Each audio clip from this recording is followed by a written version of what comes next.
Hoy lunes, en Noticias en Flash. La opinión de Juan José Rodríguez Prats. Visita aquí el licenciado en el estudio, nos da mucho gusto saludarlo, recibirlo. Lo vi chapeadito, pensé que de la consulta, pero no, se me hace que se vino caminando. ¿Cómo está, licenciado? Me vine caminando, sí, efectivamente. Pues mira, escuchando en la antesala los comentarios del señor presidente, pues yo sí me atrevería a hacer tres anotaciones, acotaciones a lo dicho por el presidente. Sobre la consulta de ayer. Sobre las palabras que dijo, porque los escuché ahorita lo que dijo hoy en la mañanera.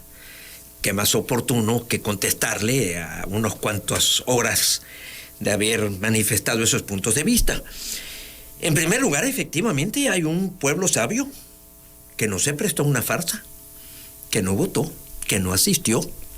Esa es la primera conclusión a la que hay que llegar. Hubo estados con el 3% de participación. Tabasco está en los primeros lugares, evidentemente. Segundo lugar nacional, 10%. Un poco abajo de Tlaxcala o de Oaxaca, creo que por ahí está la cuestión. Primero. Pero definitivamente sí hay un pueblo sabio que rechazó esta farsa, este simulacro, este engaño. Yo discreparía del señor presidente cuando dice esto es democracia. No, eso no es democracia. Eso es no saber gobernar. Él tiene el cargo público, él tiene la responsabilidad, él es un gobernante. Y amenaza que esta fue la primera práctica constitucional. ¿Quiere decir que la del nuevo aeropuerto, cuando él la organizó, no fue constitucional?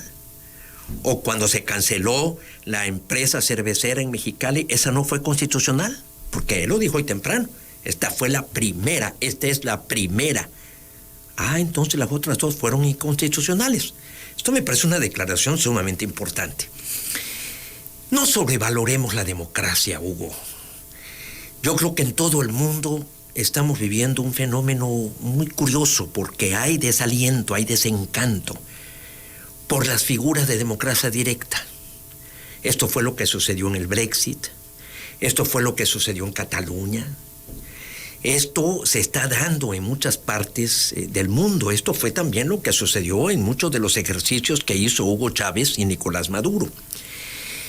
Yo creo que deberíamos de hacer un ejercicio histórico, que si tú me lo permites, porque lo estuve pensando, todas las naciones tienen un documento fundacional, un acta de independencia.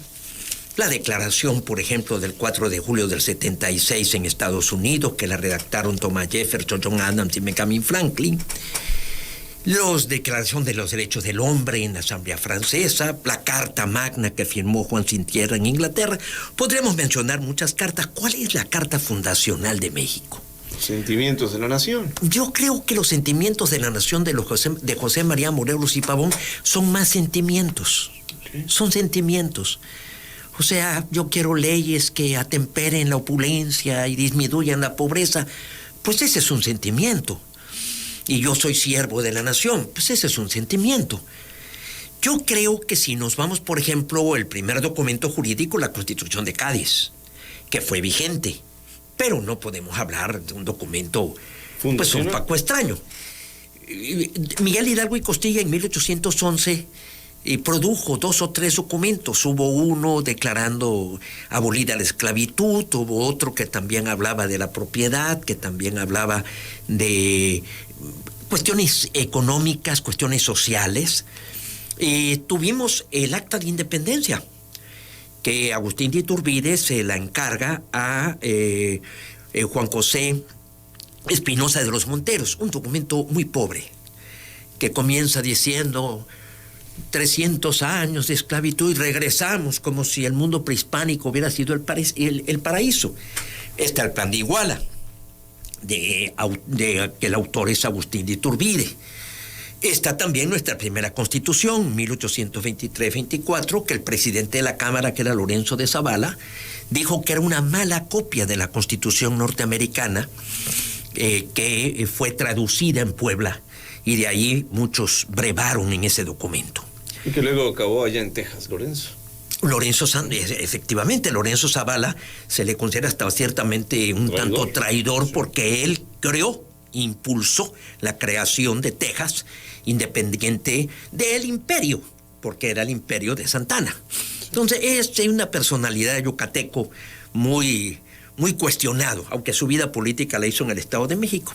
El documento fundacional, Hugo, es muy breve y para mí es el mejor documento. El Manifiesto a la Nación que publica el 15 de julio, Benito Juárez en su entrada a la Ciudad de México. Cuando se instaura la Segunda República, nace el Estado mexicano. Estamos hablando de muchos años para acá. 1867. Yo creo que antes de esa fecha...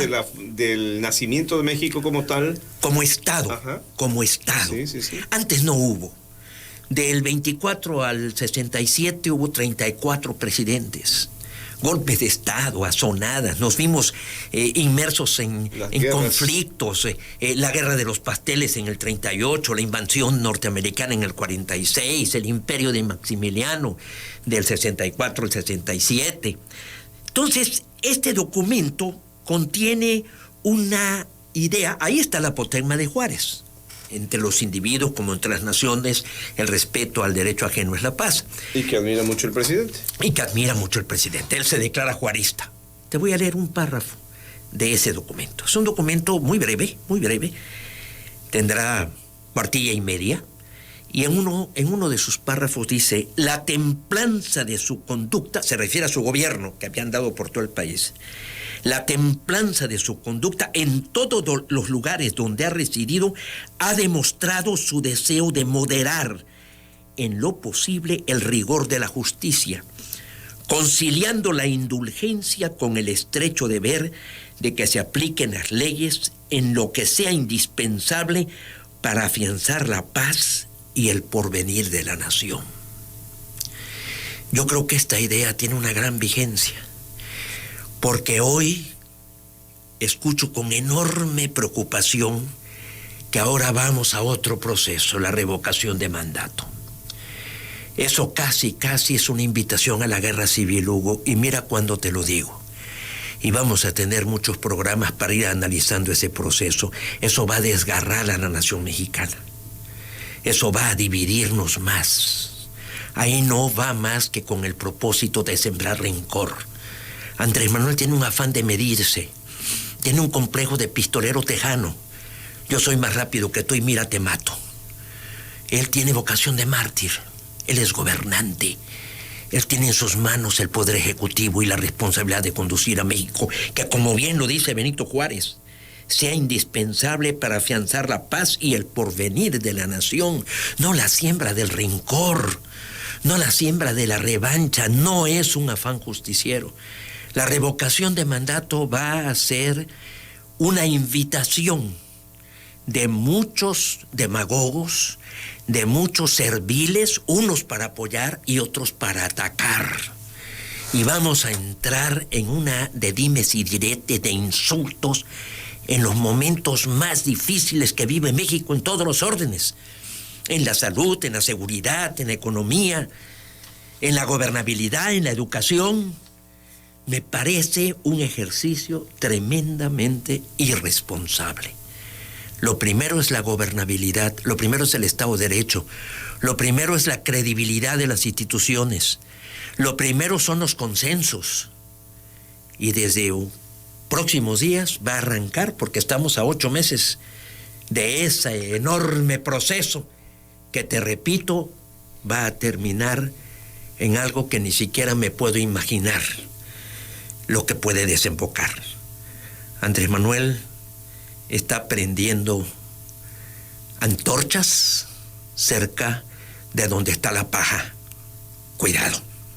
Oiga, licenciado, en otra lectura de todo esto que ha sucedido, queda claro que lo mejor era, bueno, a lo mejor usted me dice lo mejor era no realizarla, pero yo le digo, en función de lo que vimos, era mejor hacer la elección intermedia. Ahora lo van a reglamentar. Lo mejor era aplicar la ley. Lo mejor era el que es fiscal independiente, que se declara independiente, que yo no le veo nada de independiente a Gers Manero, y que ahora tiene serios señalamientos de plagio, lo cual lo desacredita moralmente. Es que él hubiera hecho las investigaciones. Hay elementos para proceder contra Peña Nieto. Ahí está todo el juicio de Lozoya.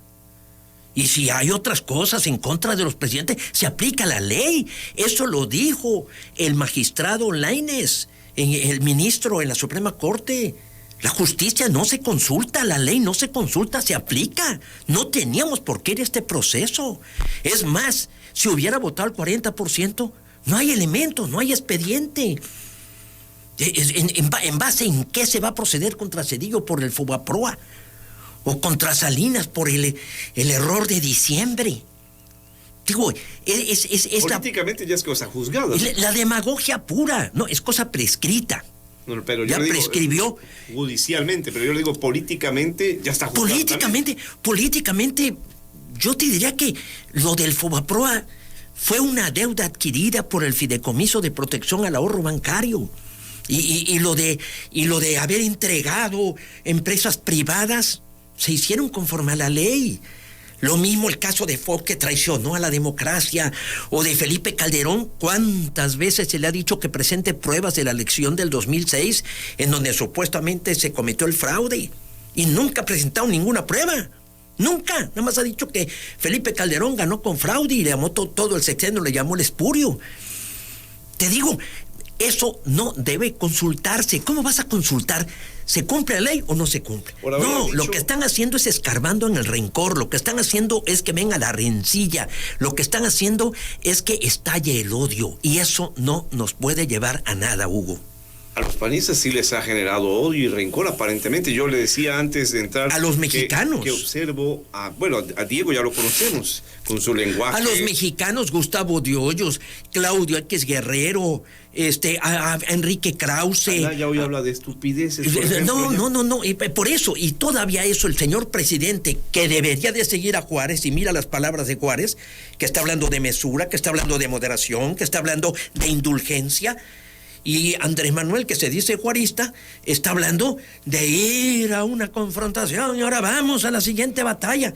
Una cosa más, dice el INE hoy que por falta de reglamento no sabe cómo realizará el ejercicio de revocación del mandato. Hágame favor. Ahora culpa al INE. ¿Qué culpa tiene Lorenzo Córdoba, Ciro Murayama, que los ataca personalmente, que los insulta?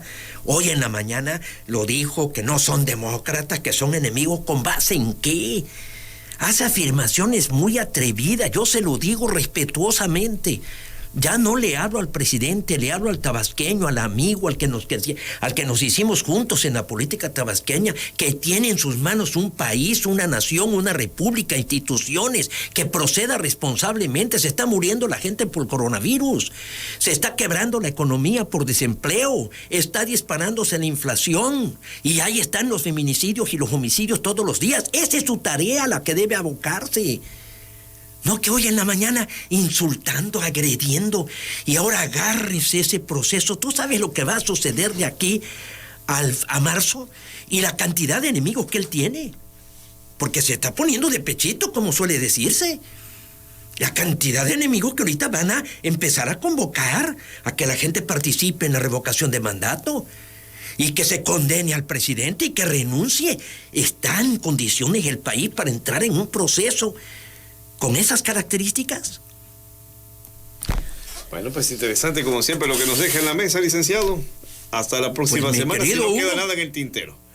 Mi querido Hugo, me quedan muchas cosas en el tintero, pero como tú me has dicho que nada más diga lo prioritario, pues entonces yo hago una práctica de capacidad de síntesis. Eso siempre es bueno, licenciado. Eso siempre es bueno. Hasta la próxima semana entonces, porque ya son las 2 de la tarde con 15 minutos. Volvemos enseguida.